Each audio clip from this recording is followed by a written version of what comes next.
आपल्यासोबत वकील आसिम सरोदे सर आहेत. तुम्ही आता भीमा कोरेगाव आयोगामध्ये उद्धव ठाकरे यांच्यामार्फत प्रतिज्ञापत्र दाखल केलेलं आहे.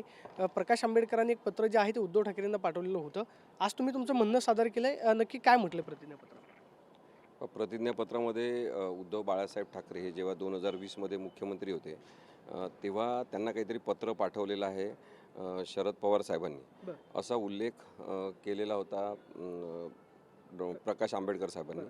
आणि त्यामुळे त्यांनी एक अर्ज दिला होता की तेव्हाचे तत्कालीन मुख्यमंत्री उद्धव बाळासाहेब ठाकरे यांच्याकडे जे काही पत्र असेल शरद पवार साहेबांचं ते त्यांनी भीमा कोरेगाव आयोगासमोर सादर करावं. आणि त्यामुळे उद्धव साहेबांनी हे प्रतिज्ञापत्र दाखल केलेलं आहे की भीमा कोरेगाव येथे जो 1818मध्ये युद्ध झालं तेव्हाच्या महार सैनिकांनी ताकदवान पेशवा सैन्यांना ज्या प्रकारे नेस्तनाबूत केलं तो विजयाचा महत्त्वाचा इतिहास आहे. आणि दलितांना जातीच्या आधारे दाबून टाकणं अमानुष प्रक्रियेला तो विरोध केलेला होता. आणि मला वाटते की मूळ मुद्दा जातीवर आधारित विद्वेषाचा असेल. त्या संदर्भात कोरेगाव येथे 1/1/2018 रोजी झालेली दंगल हा माणूसद्वेषी प्रकार होता. अशा दंगलीमध्ये सतत काही लोकांची नावे संशयित म्हणून येत राहिलेली आहेत. दंगलीत अन्याय अत्याचार झालेल्या दलित बांधवांना लवकर न्याय मिळावा असे मला वाटते. याकरता प्रतिज्ञापत्र करते असं त्यांनी सांगितलं. आणि त्यांनी हे सुद्धा सांगितलं की या पत्रामध्ये शरदचंद्र पवार साहेब यांनी ही दंगल म्हणजे तत्कालीन मुख्यमंत्री देवेंद्र फडणवीस यांच्या नेतृत्वाखाली सरकारचा कट होता. भीमा कोरेगाव दंगलीच्या वेळी फडणवीस सरकारने सत्तेचा गैरवापर केला आणि दंगलीच्या सूत्रधारांना मागे मुद्दाम लपवलं, अशा प्रकारचे उल्लेख शरद पवार साहेबांनी पत्रातून केले असं प्रकाश आंबेडकर यांचं म्हणणं होतं. तर आता त्या संदर्भात त्यांनी स्पष्टपणे सांगितलं की मुख्यमंत्री म्हणून कार्यरत असताना त्यांनी अशी कार्यपद्धती ठेवली होती की मुख्यमंत्र्यांकडे जे काही पत्र येतील ते मुख्यमंत्री कार्यालयामध्येच राहतील, ते घेऊन जायचे नाही, इतरत्र कोणाला द्यायचे नाही, अशी एक पारदर्शक पद्धत मुख्यमंत्री उद्धव ठाकरे यांनी ठेवली होती. आणि त्यामुळे जर तसं पत्र काही पाठवलं असेल तर त्यांनी स्पष्ट लिहिलं की मी आता मुख्यमंत्री नाही, त्यामुळे सध्या कार्यरत असलेले मुख्यमंत्री देवेंद्र फडणवीस यांच्याकडे तसेच मुख्यमंत्री कार्यालयाकडे सदर पत्राची मागणी करणे योग्य राहील. आणि त्यामुळे त्यांनी हे प्रतिज्ञापत्र केलेलं आहे.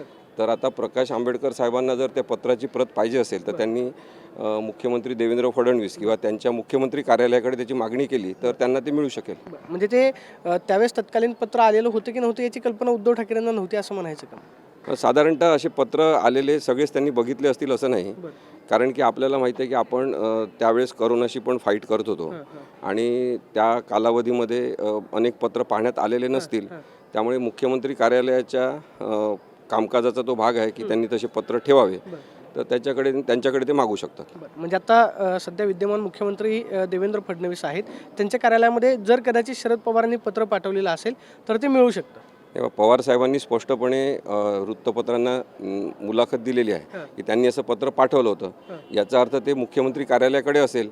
तेव्हा करोनाचा काळ होता, सगळं आपली आरोग्य संदर्भातली उपाययोजनांची सगळी तयारी सुरू होती. त्यामुळे ते पत्र मुख्यमंत्री उद्धव ठाकरे यांच्यापर्यंत पोचलं नसेल तर ते मुख्यमंत्री कार्यालयातच असलं पाहिजे. आणि त्यांनी जे सांगितलं आहे की पारदर्शक व्यवस्थापनाचा भाग म्हणून मुख्यमंत्री कार्यालयाकडेच पत्र राहत होते सगळे. जसं अनेकदा आपण पाहतो की काही जण पत्र घरी घेऊन जातात, काही पत्र गायब करतात.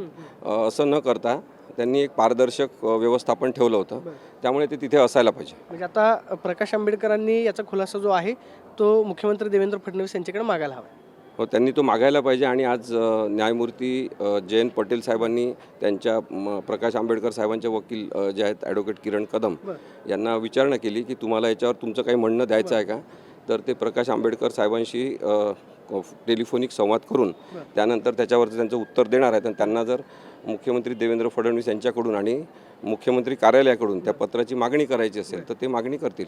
आपण पाहतोय की उद्धव ठाकरे यांच्यामार्फत प्रतिज्ञापत्र जे आहे ते दाखल करण्यात आलेलं आहे. प्रतिज्ञापत्रामध्ये उद्धव ठाकरेंनी म्हटलेलं आहे की जर कदाचित ते पत्र मुख्यमंत्री कार्यालयामध्ये आलं असेल तर आलेली पत्र जे आहे ते मुख्यमंत्री कार्यालयामध्येच ठेवण्याची प्रक्रिया जी आहे ती माझ्या कार्यकाळामध्ये आलेली होती. त्यामुळे हे पत्र मुख्यमंत्री देवेंद्र फडणवीस यांच्या कार्यालयामध्ये असेल. त्यामुळं प्रकाश आंबेडकरांनी पत्राची विचारणा जी आहे ती देवेंद्र फडणवीस यांच्याकडे करावी असा प्रतिज्ञापत्रामध्ये उद्धव ठाकरेंनी उल्लेख केल्याचं आपल्याला पाहायला मिळते. Camera person Sushant Raut, Pradeep Kapse, TV9 Marathi, Pune.